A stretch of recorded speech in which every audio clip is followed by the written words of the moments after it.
우리가 살아감에 있어서 우리를 지탱해주는 어떤 큰 존재들이 있습니다. 그 대표적인 분들이 바로 우리 부모님들이시죠. 어려운 일들이 있을 때면 부모님들이 그냥 계시다는 것만으로 나하고 같이 안 있고 내가 굳이 의지하지 못하더라도 계신다는 것만으로도 힘이 되고 위로가 되는, 그리고 격려가 되어지는 그런 분들이죠. 가끔 어르신들을 만나면 아무것도 할 수 없는 자신을 보면서 내가 빨리 죽어야 되는데 이런 말들을 하시는 분들을 종종 만나게 됩니다. 그런데 그렇지 않습니다. 그냥 존재만으로도 위로가 되고 힘이 됩니다. 여기 계신 여러분 한 분 한 분도 누군가를 위해서 오랫동안 건강하게 그렇게 사시기를 축복합니다. 혹시 누군가가 없다면 저를 위해서 여러분들 오랫동안 건강하게 그렇게 사시기를 바랍니다. 오늘 우리가 읽은 사도 베드로도 그런 존재였습니다. 예수님과 함께하는 현장에 있었으면서 또 사도로 초대교회의 중심에 있었던 그런 사람입니다. 사도들이 있는 것만으로도 구심점이 되고 또 교회의 작은 문제들을 물어보고 해결할 수 있는 존재가 바로 초대교회의 사도들이라는 사람들이었습니다. 사도행전 6장에 보면 제자가 많아지고 헬라파 유대인들이 자기 과부들이 매일의 구제에 빠진 것을 보면서 다툼이 일어납니다. 교회에 다툼이 일어나면 시끄럽고 어려움이 생기죠. 그래서 그러자 12사도가 모여서 모든 제자들을 불러 모읍니다. 그리고 일꾼을 세우는 것으로 문제를 해결하게 되어지죠. 결국 이 사도들을 통해서, 사도들이라는 존재가 있음을 통해서 교회의 어려움들이 해결되었습니다. 예수님께서 십자가에 달려 죽으시고 이제 20년, 30년이 지난 시점입니다. 지금처럼 연락체계가 발달되어지지 않았고요. 또 신학이 우리처럼 잘 정립돼서 어떤 것은 이단, 어떤 것은 이단이 아니다, 이렇게 판단이 잘 되어지지 않는 그런 시기입니다. 이런 상태에서 사도 베드로의 죽음이 임박해 왔다라고 그렇게 기록하고 있습니다. 14절을 보면 나도 나의 장막을 벗어날 것이 임박한 줄을 알미라, 이렇게 기록되어 있죠. 베드로 사도는 이제 자신의 죽음이 임박했음을 알았습니다. 초대교회의 큰 90점이었던 베드로 사도가 사라진다면 어떻게 될까요? 베드로 사도를 의지했던 수많은 그런 제자들이 있을 겁니다. 수많은 어떤 사람들이 있을 거고 또 교회 공동체가 있죠. 그 공동체는 어떻게 될까? 이 베드로 사도의 죽음으로 인해서 일어날 그런 문제점들이 생기게 되는 것이죠. 큰 두 가지의 문제를 생각해 볼 수 있습니다. 그 첫 번째는요, 신앙의 독립성의 문제입니다. 그동안 사도 베드로를 의지했던 그 의지적 신앙을 해왔던 많은 사람들, 그 사람들이 어떻게 독립적으로 설 수 있을까라는 부분이고, 또 하나는 교회가 흔들리는 문제 속에서 어떻게 정체성을 유지하면서 갈까? 이 정체성의 문제, 이 두 가지입니다. 오늘은 신앙의 독립성에 대한 문제를 좀 나누려고 합니다. 예수님께서 십자가에 달리시던 그 밤에 제자들의 모습을 우리는 생각해 볼 수 있습니다. 예수님께서 재판을 당할 때 베드로는 예수님을 3번이나 부인합니다. 가까이 따라가다가 1번, 2번, 그렇게 3번이나 부인했던 사람이 베드로죠. 그리고 또 다른 어떤 청년은 예수님을 따라가다가 알몸으로 다 겉옷을 벗어놓고 도망가는 그 모습을 우리는 볼 수 있습니다. 예수님을 하나님의 아들로 고백하고 그렇게 인정하면서 예수님을 따라다녔던 제자들, 절대 부인하지 않겠노라고 그렇게 예수님을 따라다녔던 이 제자들도 결국은 예수님께서 십자가에 달리시고 그렇게 한없이 연약한 한 인간의 모습을 보여주자 제자들이 무너져 버렸습니다. 다 도망가 버리죠. 십자가에 달려 죽으시는 그 모습을 보면서 제자들은 두려워 떨면서 우리가 어떻게 해야 될까 하고 어찌할 바를 모르는 모습을 우리에게 보여줍니다. 정신적으로 의지해 오던 누군가의 상실로 인해 오는 현상이죠. 요즘 아이들 말로 하면 멘붕입니다. 그런 일들이 일어나는 거죠, 초대교회에. 예수님의 제자들만 그럴까요? 초대교회만 그럴까요? 오늘날도 그렇습니다. 신앙생활을 하면서 우리는 정말 많은 의존적인 신앙생활을 하게 됩니다. 내 스스로 하나님의 뜻 가운데서 뭔가를 찾아서 행하고 어떻게 살아가야 할지를 생각하지 않습니다. 그리고 그렇게 어떻게 생각해야 될지도 모릅니다. 수동적으로 신앙생활하고 있습니다. 그래서 뭘 시켜줘야 마음이 편합니다. 내가 뭘 해야 되는지 몰라요. 그런데 집사님 저거 좀 해주세요. 권사님 저거 좀 해주세요. 그러면 어때요? 마음이 편해요. 왜냐하면 내가 뭔가 하고 있구나. 내가 신앙생활 잘 하고 있어. 이렇게 여겨지기 때문입니다. 그런데 그렇게 해서 신앙생활을 잘 하는 것 같지만, 그리고 어느 순간에는 나도 그렇게 누군가에게 시키고 있습니다. 그래서 그 사람이 그 시키는 것을 잘함을 통해서 그 사람의 신앙을 판단합니다. 어떻게 해요? 저 사람은 신앙생활이 잘해. 신앙이 좋아. 이렇게 판단하게 되죠. 그러다 보면 답답합니다. 시키는 사람, 시킴을 당하는 사람도 마음이 좋을 때는 룰루랄라 하면서 잘합니다. 이건 내가 신앙생활 잘하고 있어. 이러면서 위안을 삼습니다. 그런데요, 마음이 안 좋을 때는 어떻습니까? 자기는 안 하고 맨날 나만 시키네. 그러면서 확 틀어집니다. 그리고 속상해요. 그리고 마음이 상해버립니다. 우리는 수동적 신앙생활에 아주 많이 젖어 있습니다. 그리고 그 결과는 한 사람이 빠지면 큰 문제를 일으키게 됩니다. 어떤 것도 돌아가지 않게 되어버리죠. 그럼 어떻게 독립적인 신앙생활을 할 수 있을까? 우리는 그 말씀을 오늘 좀 생각해 보려고 합니다. 12절을 한번 읽어보겠습니다. 12절 한 목소리로 읽습니다. 시작.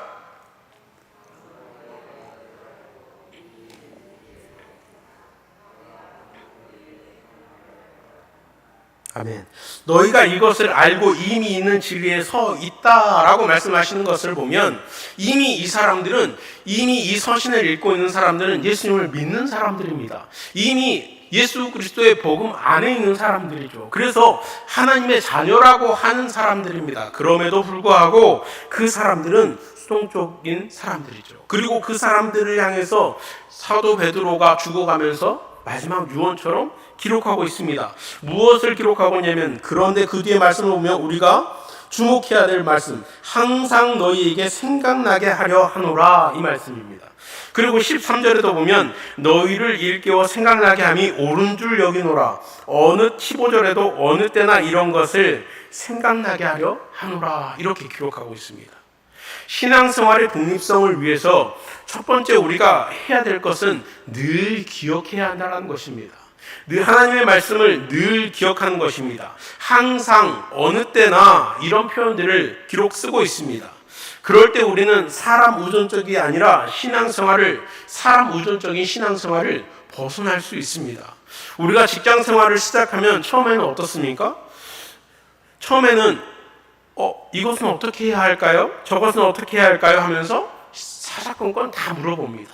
시골걸 다 물어봅니다. 아니면 눈치를 보면서 이거 해도 되나? 저거 해도 되나? 이러면서 이 상급자의 눈치만 보고 있습니다. 그러나 시간이 지나고 매뉴얼이 어느 정도 몸에 익으면 어떻게 해요? 눈치 보지 않습니다. 자연스럽게 내가 해야 할 것들을 찾아서 하고 누구에게 자연스럽게 알려주기도 하고, 그렇게 흘러갑니다. 이것이 시간이 지나면서 내가 해야 될 것들이 몸에 자연스럽게 익혀지는 것이죠. 우리의 신앙생활이 그렇습니다. 우리의 신앙생활이 익혀지고 기억되어져야 합니다. 그래서 우리의 신앙생활은 그렇게 늘 기억되고 늘 항상 기억되어질 때 우리는 수동적인 신앙생활을 벗어날 수 있습니다. 성경은 믿음을 어떻게 표현하고 있냐면 사람에 비유하는 것을 많이 보여주고 있습니다. 거듭남이 있고요, 어린아이 같은 믿음이 있고 장성한 믿음이 있다라고 우리에게 성경은 말씀해주고 있습니다. 예수님을 주님으로 구원자로 고백할 때 우리는 영적으로 거듭났다라는 표현을 씁니다. 어린아이와 같습니다. 정말 수동적입니다. 부모님이 뭔가를 줘야만 그것을 먹고 자랄 수 있습니다. 그래서 수동적입니다. 단단한 음식을 못 먹습니다. 그러나 성경은 우리에게 거기에 머물러 있지 말라라고 말씀합니다. 지속적으로 성장하라라고 말씀합니다. 의존적 신앙에서 독립적 신앙으로 성장하라라는 것입니다. 하나하나 이것저것 먹을 것을 챙겨줘서 먹어야 하는 때가 있다면 더 성장하고 장성해서 알아서 먹을 때가 있고, 그리고 알아서 다른 사람들, 더 연약한 사람들을 먹여줄 수 있는 그런 신앙까지 가야 하는 것입니다. 그 과정에 무엇이 있는가 항상 기억함이 있다라는 것입니다. 그래서 우리는 말씀을 보고 듣고 읽고 그리고 암비해야 합니다. 끊임없이 우리는 말씀을 듣는 현장에 끊임없이 우리가 가야 하는 이유입니다. 그리고 끊임없이 듣는 것에 멈추지 않고 끊임없이 우리는 스스로 말씀을 읽으려고 노력해야 합니다. 우리가 살아가는 이 세상은요, 우리의 판단 기준과 그리스도인의 판단 기준과 다르다라는 것을 우리는 알고 있습니다. 똑같은 것을 보고 똑같은 것을 듣지만 우리의 생각과 세상은 다릅니다. 그리고 혹시 우리가 아직 다르다라는 기준을 못 세운 분들은 달라야 한다라고 말씀드리고 싶습니다. 그래서 하나님의 말씀이 그 세상 것을 판단할 수 있는 가치 척도가 되어져야 하는 것이죠. 그런데 우리가 어떤 치수를 재기 위해서는 뭐가 필요한가요? 자가 필요하죠. 자가 필요합니다. 그런데 내가 어디 가서 뭐 치수를 재야 되는데 자를 안 가지고 가면 어떻게 해요? 눈대중으로 해요. 그러면 맞아요? 틀려요? 틀리죠. 우리는 그러기 때문에 자를 가지고 다녀야 되는데 그 자를 우리가 늘 이걸 가지고 다니면서 막 사람들이 뭐 얘기하면 그거는 어디 찾아봐야 돼. 막 이러면서 찾아볼 수는 없잖아요. 그럼 우리는 뭘 해야 돼요? 성경의 말씀을 지속적으로 읽고 생각하고 그러면서 하나님의 말씀을 내 마음판에 새겨 넣어야 하는 것입니다. 그럴 때 우리는 하나님의 말씀으로 세상의 것을 판단하고 생각할 수 있게 되어지는 것입니다. 19절을 함께 읽어보겠습니다. 19절 함께 읽습니다. 시작. 또 우리에게는 더 확실한 예언이 있어 어두운 데를 비추는 등불과 같으니 날이 새어 샛별이 너희 마음에 떠오르기까지 너희가 이것을 주의하는 것이 옳으니라. 샛별이 너희 마음에 떠오르기까지라는 말은 예수님이 오시는 그때까지라는 것입니다. 예수님이 오시는 그때까지, 예수님께서 오시기 전까지 우리에게 어두운 데를 비추는 등불이 있는데 그 등불이 뭔가? 하나님의 말씀이라는 것입니다. 우리가 아무리 같은 것을 봐도 우리의 눈이 어두워져 있으면 보지 못하고 판별하지 못합니다. 그러나 하나님의 말씀이 있을 때 우리는 비로소 그 어두운 것 가운데 하나님의 뜻으로 밝히 해석할 수 있다라고 말씀합니다. 시편 119편 105절에는 이렇게 말씀합니다. 주의 말씀은 내 발의 등이요 내 길의 빛이니이다. 하나님의 말씀이 있어서 내 앞길, 내가 가야 할 길을 볼 수 있고 그것에서 돌에 걸려 넘어지지 않을 수 있게 된다라고 말씀하고 있습니다. 초대교회는 미래가 매우 어두웠습니다. 예수님 이미 안 계시죠. 예수님은 부활하시고 승천하셨습니다. 사도들을 점점 죽어가고 있습니다. 그리고 교회 외적으로는 박해가 있습니다. 끊임없이 교회를 핍박하고 죽이려고 하는 그런 박해가 있고요. 또 교회 안에서는 이단들이 들고 일어나고 있습니다. 수많은 상황들 속에서 어찌할 바를 모르고 당황하고 주저주저하고 있는 그런 상황 속에서 이 사도 베드로는 이 남겨진 제자들에게 이야기하는 것입니다. 늘 하나님의 말씀을 기억해라. 늘 하나님의 말씀 가운데 거해라. 이렇게 말씀하고 있는 것입니다. 그래야 쉽게 흔들리지 않고 쉽게 넘어지지 않고 쉽게 포기하지 않는 그런 시간이 온다라는 것입니다. 그때 하나님의 말씀을 기억함으로 인해 나아갈 바를 정하게 되는 것이죠. 코로나19가 지속되면서 우리는 이 신앙의 독립성에 대해서 진지하게 생각하게 되었습니다. 그 전에는요, 교회에서 주일 예배를 드렸어요. 그리고 주일 오후 예배를 드려요. 그리고 수요 예배를 드리죠. 그리고 또 성경 공부가 있습니다. 그리고 또 주일학교, 중고등부, 청년부 각 예배들이 다 있었어요. 그렇기 때문에 내가 개인적으로 성경을 읽지 않고 개인적으로 신앙생활을 잘 하려고 하지 않아도 나를 붙잡아주는 곳이 많았어요. 내가 하나님의 말씀을 기억하는 곳이 기억하게 될 수밖에 없는 환경들이 많이 있었어요. 내가 이틀 살고 또 다른 교회 모임이 있으니까 교회 모임 가서 있으면 또 하나님의 말씀을 들어요. 그리고 또 이틀 살다 보면 또 다른 모임들이 있어서 또 그 모임 가요. 그렇게 살다 보면 하나님의 말씀을 계속 듣고 생각하고 그럴 수 있는 환경들이 열려 있었어요. 그런데 코로나가 진행되면서 우리는 어떻게 되었냐면 얼굴 보기도 힘들어요. 주일날 예배 한 번 드리죠. 또 지금 서울 같은 곳은 대면 예배가 다 금지되었어요. 그러면 온라인 예배 드려보셔서 알겠지만 집중되나요? 집중 안 돼요. 잠깐 이렇게 화면 보고 있으면 저 뒤에 글씨가 저게 필기체로 쓰여졌나? 막 이런 거 생각하면서 쳐다보고 있다고요. 그러면 하나님의 말씀이 들려지지 않아요. 아무 기억도 나지 않게 내 판단들은 어디랑 똑같아져요? 세상과 똑같은 기준과 똑같은 판단으로 나를 살아가게 만들어 버리는 겁니다. 그렇기 때문에 그리스도인으로서 내가 살아가고 있다는 생각을 안 해요. 내가 그리스도인으로서 어떤 사명을 가졌는지, 내가 하나님의 말씀을 읽고 하나님께서 나에게 어떤 삶을 기대하고 있는지 그것에 대해서 생각하지 않습니다. 그저 오늘 내가 무엇을 먹을까? 오늘 내가 어디 음식점 갔는데 진짜 뭐가 맛있다더라. 그런 블로그 찾아보고 그런 뉴스 찾아보고 어디 카페가 되게 이쁘다더라. 그런 거 찾아보면서 그것이 다인 것 같아요. 그것이 지금 우리의 삶 혹시 아닙니까? 그렇다면 우리는 다시 돌아서야죠. 이전까지 우리의 신앙생활이 수동적인 신앙생활이었다면 그동안은 교회가 어떻게든 프로그램들을 만들어내고 어떤 과정들을 만들어내서 여러분의 신앙생활을 도왔다면 이제는 그럴 수 없는 환경들이 이미 우리 가까이 와 있어요. 그리고 앞으로는 더욱 그런 환경들이 올 수도 있어요.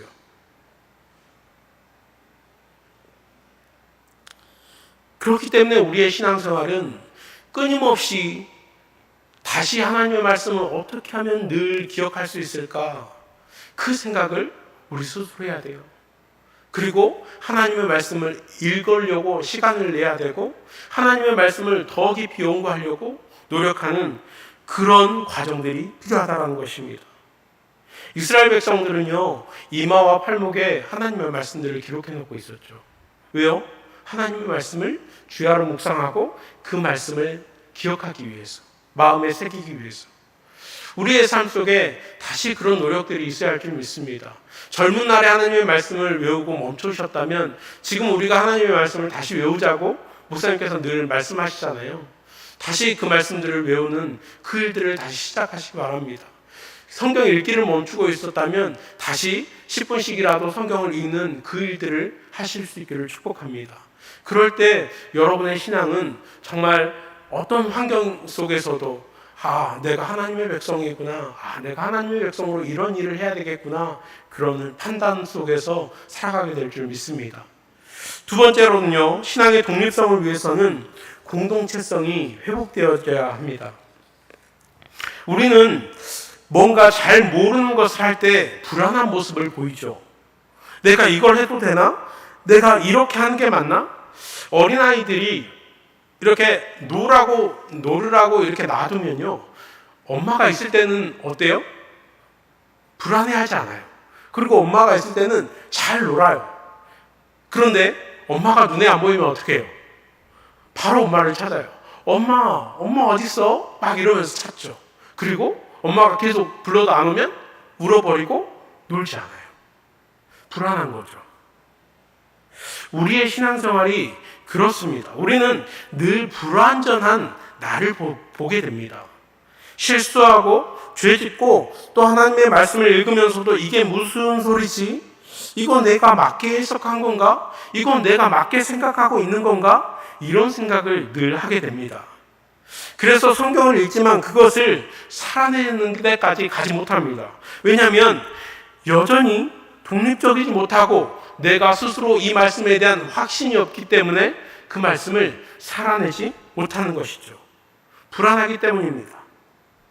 우리 20절을 한번 읽어보겠습니다. 함께 읽습니다. 시작.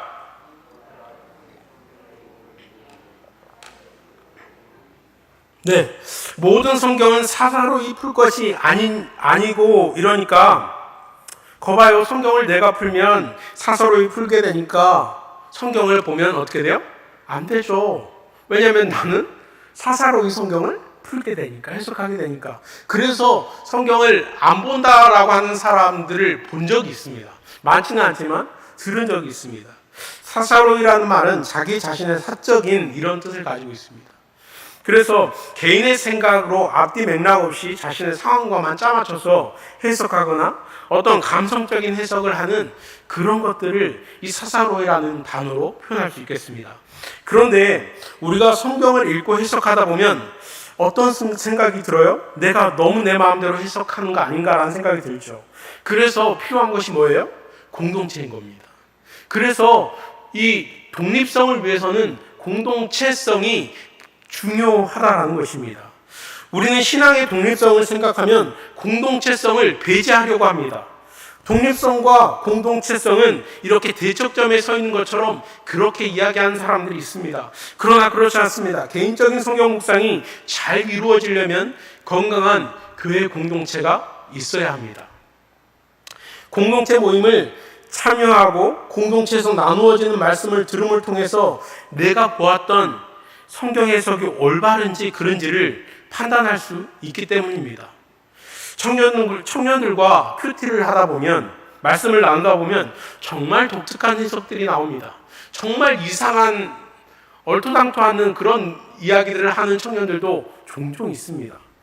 그런데 거기에서 대놓고 그 청년에게 야, 너 이거 잘못 본 거야, 너 이거 잘못 해석했어, 이렇게 이야기하지 않습니다.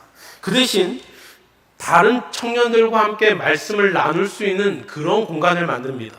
그리고 다른 청년들이 그 말씀을 쭉 보고 생각한 것을 쭉 나누게 합니다. 그러다 보면 자연스럽게 내가 독특하게 왜곡해서 보고 있구나 라는 생각을 스스로 하게 되어지죠. 그리고 그것을 조금씩 시간이 지나면 이제 어떤 틀 안에서 성경을 보게 되는 것을 보게 됩니다. 개인의 사사로운 해석이 공동체 안에서 다듬어지는 것입니다. 그러면 시간이 지나면 모나던 해석들이 이제 비슷비슷한 틀을 가지고 해석하게 되는 것을 볼 수 있습니다. 우리 개개인이 어린아이와 같다면 공동체는 엄마와 같습니다. 공동체 안에 있을 때 우리는 안전하게 말씀의 틀을 세우고 사사로이 해석하지 않을 수 있습니다. 그리고 내가 잘못 사사로이 해석되었더라도 그것이 공동체 안에서 다듬어지고 바른 길로 인도되어지는 것을 볼 수 있습니다. 물론 성령님께서 함께 하시면 하나님의 말씀을 듣고 개개인에게 풀어주십니다. 그러나 공동체를 통해서 끊임없이 교제함을 통해서 우리는 확신 가운데 서게 되고 그 확신에 선 것을 행할 수 있는 힘을 갖게 됩니다. 여러분의 삶 속에 이 공동체성을 회복할 수 있기를 간절히 축복합니다. 우리 개개인으로 말씀 보는 것도 너무나도 중요하지만 공동체 안에서 말씀을 나누고 건강한 공동체를 세워가는 것, 이건 역시 너무나도 중요하다는 사실을 여러분들이 인지하시기를 축복합니다. 사랑하는 성도 여러분, 우리는 이제 독립해야 합니다. 독립해야 할 시기입니다. 우리는 앞으로 어떤 상황에 서게 될지 모릅니다. 더더욱 어려운 순간을 맞이하게 될지 모릅니다. 그 시간들을 준비해야 합니다. 말씀을 듣고 읽고 기억해야 합니다. 좋은 시절, 내가 아니어도 누군가 함께 해주는 시절은 다시 오지 않을지 모릅니다. 코로나 변이가 계속 발생하고 있고 더 큰 변이들이, 더 큰 전염병들이 우리에게 온다라고 그렇게 전문가들은 이야기하는 사람들이 많이 있습니다. 지금도 예배가 멈춰지는데 그때라고 우리가 장담할 수 있을까요? 그렇지 않습니다.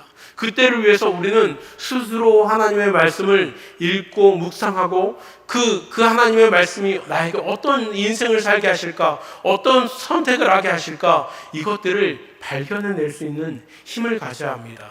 그러기 위해서는 여러분, 공동체성을 회복해야 합니다.